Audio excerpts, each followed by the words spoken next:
Alright, what's up, yins? Guys, time for another video. I'm going to call this video, What Exactly is a Thug? What is a thug?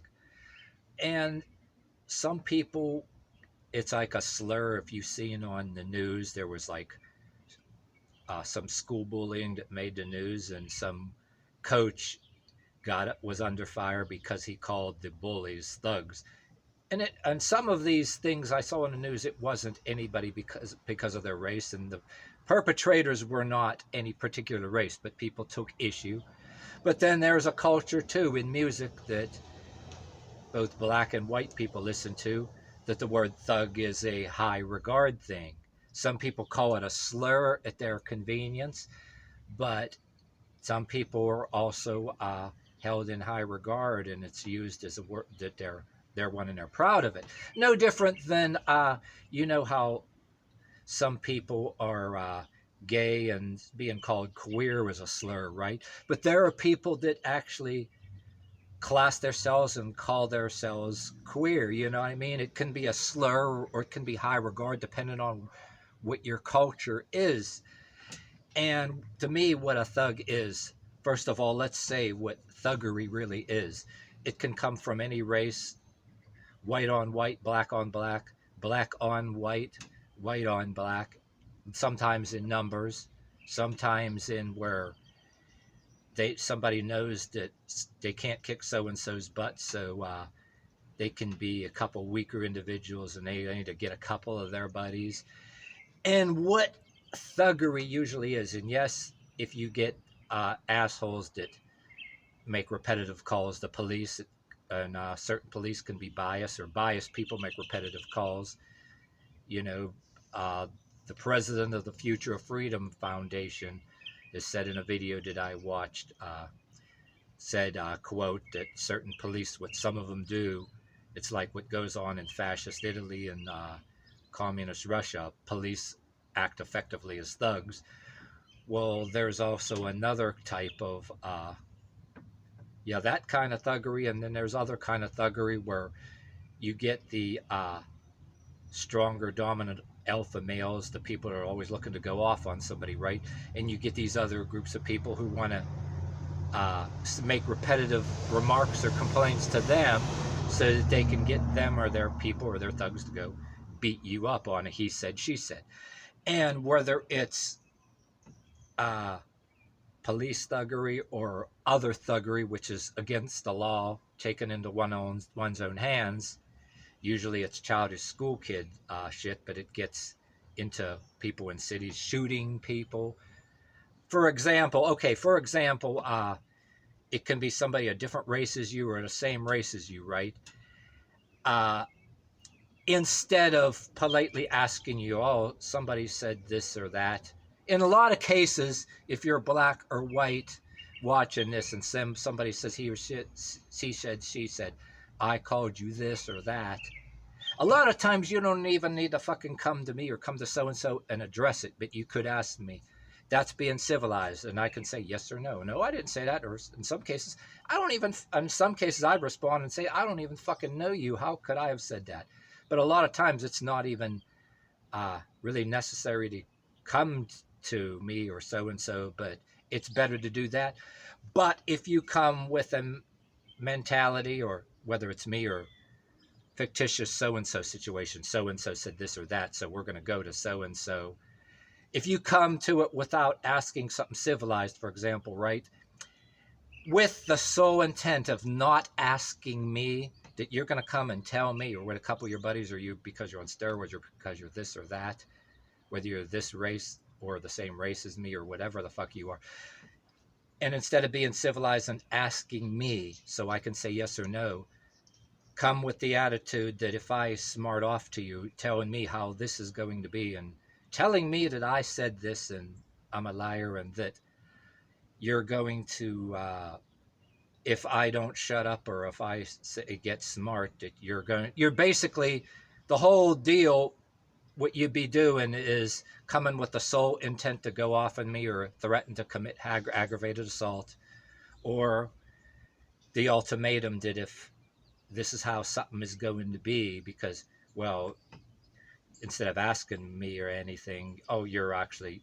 your buddies, your shit starter buddies, right? Or their word is like gold, and I'm a liar. You don't want to ask. And matter of fact, you probably could have a bias. You and your buddies, whatever fictitious situation. I want to say, put myself into it, or you guys want to put yourself in a situation that so and so's that's they're already a mindset. You get smart with them, they're going to commit aggravated assault. It don't matter either way. Their buddies said it, so you're this or that. They have no intention of asking you. They're coming to you. It's basically the whole deal is that the whole intention from the start of such a confrontation is to, if I was to get smart, that's their excuse to go off on me. The whole intention is not to ask if I said this or that. It's to intimidate. It's to, if I get smart, you're going to commit aggravated assault. If I don't shut up, this is how it's going to be. Or rather than, or if, say, you wanted to really do it and get a bunch of your buddies, you just go right ahead and do it. Which in a lot of cases, if the person is legally armed in some kind of ways and gets injured, you'd have the right to defend yourself, or pick up whatever you need to defend yourself.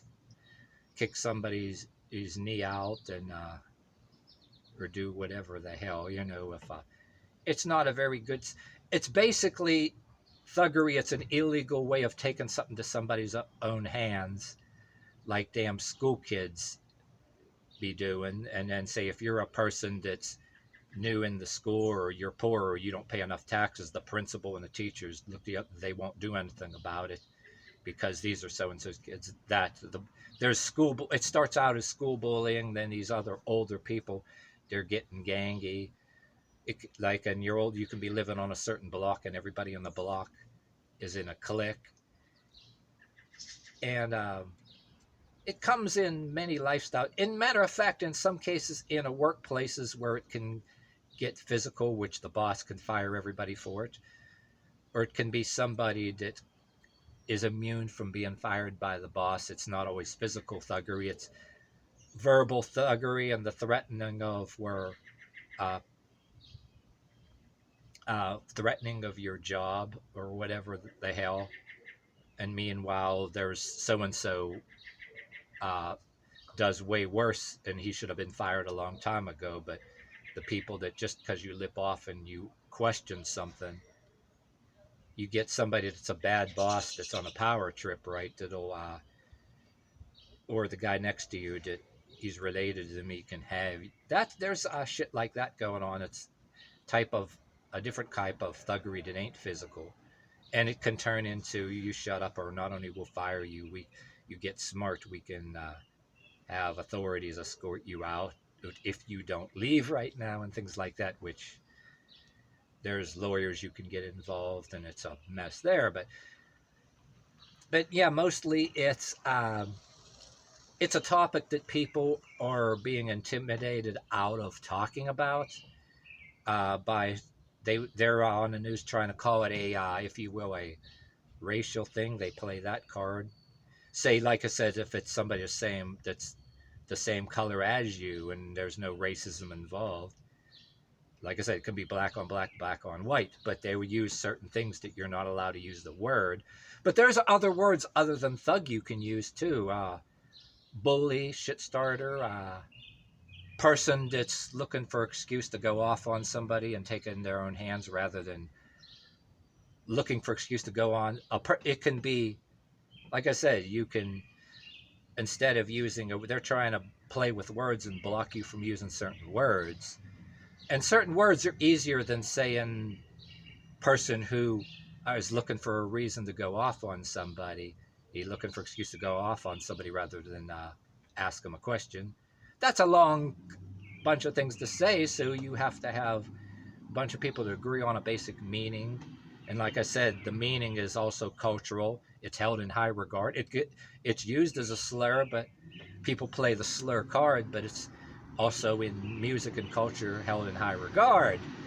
But at the and everybody knows this, but at the convenience, people will, and the fact that you're not allowed to use a certain word to define a particular behavior or mindset to stand up against such mindset, that when you're being prevented to use any words to define the mindset, despite having a disclaimer and explaining yourself and saying, well, it's not about race or anything, um, and say, or if you try to use a different word, if you're being prevented by speaking a certain things, by trying to come up with an alternative word, and they use that against you, that itself is thuggery.